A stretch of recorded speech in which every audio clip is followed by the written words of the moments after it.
ఉన్నతమైన పరిశుద్ధమైన నామములు స్తుతులు స్తోత్రములు కృతజ్ఞతాస్తుతులు కోట్లాదిగా మెండుగా నిండుగా సమర్పించి మిక్కిలి వినయంతో బ్రతిమలాడి వేడుకొని ప్రార్థన చేస్తున్నాము కన్న తండ్రి.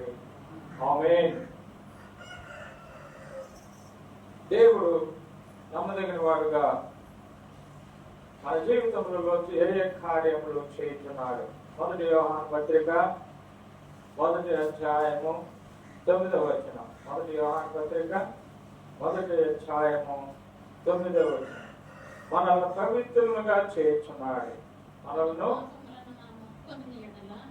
మన పాపములను మనము ఒప్పుకొనిన యెడల ఆయన నమ్మదగిన వాడు నీతిమంతుడు కనుక ఆయన మన పాపములను క్షమించి సమస్త దుర్నీతి నుండి మనల్ని పవిత్రులుగా చేస్తున్నాడు. ఇంకా రెండవదిగా మనం చూసినట్లయితే మొదటి కొరింథీ పత్రిక మరి శోధనలో నుండి తప్పించుకునే మార్గాన్ని ఏర్పాటు చేస్తున్నాడు. మొదటి కొరింథీ పత్రిక 10వ అధ్యాయము 13వ వచనం. మొదటి కొరింథీ పత్రిక 10వ అధ్యాయము 13వ వచనం. మొదటి కొరింథీ పత్రిక సాధారణముగా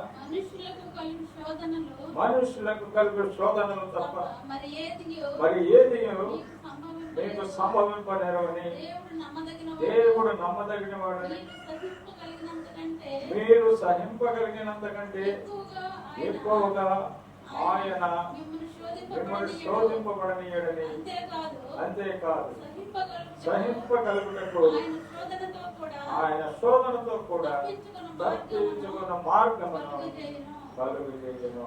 ఇంకా మూడవదిగా మరి దుష్టుని యొక్క గురిలో పడిపోకుండా మనల్ని కాపాడుతున్నాడు. చూడండి 2వ దశలోనిక పత్రిక 3వ అధ్యాయము 3వ వచనం. 2వ దశలోనిక 3వ అధ్యాయము 3వ వచనం. 2వ దశలోనిక పత్రిక 3వ అధ్యాయము 3వ వచనం. అయితే ప్రభు నమ్మదగిన వాడు ఆయన మిమ్మల్ని స్థిరపరిచి దుష్టత్వముల నుండి కాపాడును. ఇంకా మనం 4వదిగా చూసినట్టయితే అనుదినము నూతనముగా ఆయనకు వాత్సల్యత పుట్టుతున్నదట. చూడండి విలాప వాక్యములు 3వ అధ్యాయము 22వ వచనము. విలాప వాక్యములు 3వ అధ్యాయము 22వ వచనం. విలాప వాక్యములు 3వ అధ్యాయము 22వ వచనం. యెహోవా కృప గలవాడు ఆయన వాత్సల్యత ఎడతెగక నిలిచినది కనుక మనము నిర్మూలము కాకుండా వారము. చూడండి ఇంకా మరి ఆయన ప్రార్థనలకు జవాబు అనుగ్రహించుతున్నాడు. చూడండి 5వదిగా ఆయన మన ప్రార్థనలకు జవాబు అనుగ్రహించున్నాడు. కీర్తన గ్రంథము 143వ అధ్యాయము 1వ వచనం. కీర్తన గ్రంథము 143వ అధ్యాయము 1వ వచనము. కీర్తన గ్రంథము యెహోవా నా ప్రార్థన ఆలకింపుము, నా విన్నపములకు చెవియొగ్గుము, నీ విశ్వాస్యతను బట్టి నీ నీతిని బట్టి మాకు ఉత్తరమిమ్ము. కనుక మొదటిగా మనల్ని పవిత్రులుగా చేసే దేవుడు, రెండవదిగా మనల్ని శోధనల నుండి తప్పించుకునే మార్గాన్ని ఏర్పాటు చేసే దేవుడు, మూడవదిగా దుష్టుని యొక్క గురిలో పడిపోకుండా మనల్ని కాపాడే దేవుడు. మనం అనుదినము నూతనంగా ఆయనకు వాత్సల్యత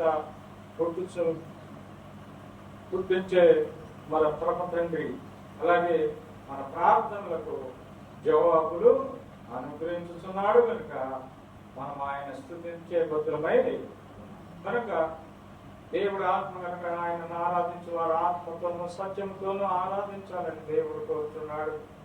కనుక దేవుడు మన విరిగిన హృదయంతో పశ్చాత్తాప హృదయంతో కన్నీటితో ఆయన పాద సన్నిధిలో చేరి మన స్తోత్ర బలులు స్తుతి యాగములు దిపోఫలములు ఆయనకు సమర్పించినట్లయితే మన పాపములను ఆయన రక్తంలో కడిగి మనల్ని పరిశుద్ధపరిచి పవిత్రులుగా చేయగలిగిన దేవుడు కనుక మనం ఆయన సన్నిధిలో మొదటగా స్త్రీలు ఆరాధించాలని మనం చేయడం